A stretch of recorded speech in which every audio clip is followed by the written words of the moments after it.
வணக்கம் மக்களே. 2014ஆம் ஆண்டு வெளியான கிறிஸ்டோபர் நோலன் இயக்கிய இன்டர்ஸ்டெல்லார் திரைப்படம் வெளி உலகிலேயே அது அதிகமாக மக்களை மிரள வைத்த கதை என்று சொல்லலாம்.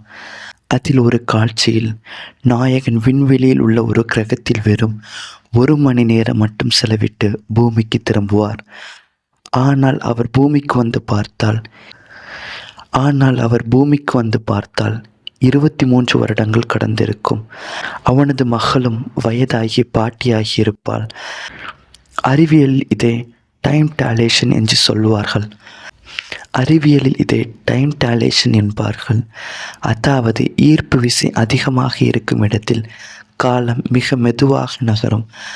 1900 வாழ்ந்த ஆல்பர்ட் ஐன்ஸ்டீன் தான் இந்த தியரியை உலகிற்கு முதல் முறையாக சொன்னார் என்று நாம் பெருமையாக படித்து கொண்டிருக்கிறோம்.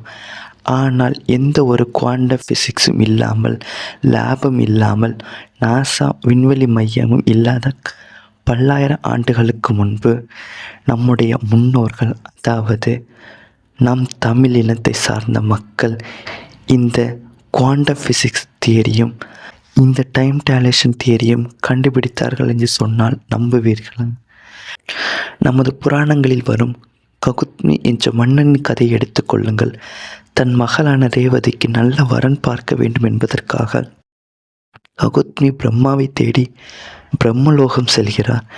அங்கே பிரம்மா ஒரு இசை கச்சேரி ரசித்து கொண்டிருக்கிறார். மன்னர் ககுத்மி அந்த இசை முடியட்டும் என்று 20 நிமிடங்கள் மட்டுமே அங்கு காத்திருந்தார்.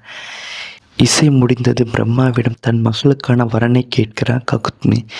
அதை கேட்டு சிரித்த பிரம்மா, மன்னா, நீ இங்கே காத்திருக்கிறாய். இந்த 20 நிமிடங்கள் பூமியில் பல்லாயிரம் ஆண்டுகள் கடந்துவிட்டன. இப்போது நீ பூமிக்கு சென்றால் உன் நாடும் இருக்காது, உன் உறவினர்களும் இருக்க மாட்டார்கள். இப்போது பூமியில் வாழும் மனிதர்களின் உயரமும் ஆயுளும் கூட குறைந்து பரிணாம வளர்ச்சி அடைந்திருக்கும் என்று கூறுகிறார்.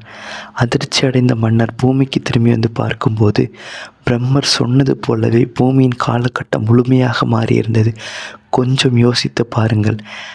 ஐன்ஸ்டீன் சொன்ன தியரி ஆஃப் ரிலேட்டிவிட்டியும் நோலன் எடுத்த இன்டர்ஸ்டெல்லார் படத்தின் மைய கருத்தும் அச்சு அசலாக பல ஆயிரம் ஆண்டுகளுக்கு முன்பு வாழ்ந்த ஒரு கதையாக பதிவு செய்யப்பட்டிருக்கிறது. அது மட்டுமா, நமது தமிழ் சித்தர்களான அகத்தியரும் போகரும் காலச்சக்கரம் என்ற தத்துவத்தை பற்றி பாடியிருப்பார்கள். ஜீவ சமாதி நிலையில் அமரும் சித்தர்களின் உடலிலும் மூளையிலும் பயாலஜிக்கல் கடிகாரம் முற்றிலும் நின்றுவிடுகிறது. காலம் என்பது நேர்கோடு அல்ல, அது ஈர்ப்பு விசைக்கேற்ப வளையும் ஒரு மாயை என்பதை அவர்கள் அஞ்சே உணர்ந்தார்கள்.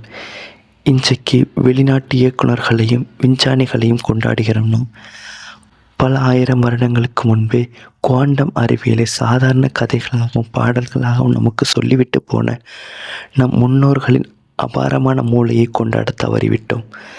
உங்களில் எத்தனை பேருக்கு இன்டர்ஸ்டெல்லார் படம் பிடிக்கும்? நம் முன்னோர்களின் இந்த பிரம்மாண்டமான விண்வெளி அறிவை பற்றி நீங்கள் உங்களுடைய கருத்துக்களை இந்த அரட்டை பெட்டியில் பதிவிடுங்கள். மேலும் என்னுடைய வீடியோக்களை தொடர்ந்து பார்ப்பதற்கு என்னுடைய வலையொலி பக்கத்தை பின்பற்றுங்கள்.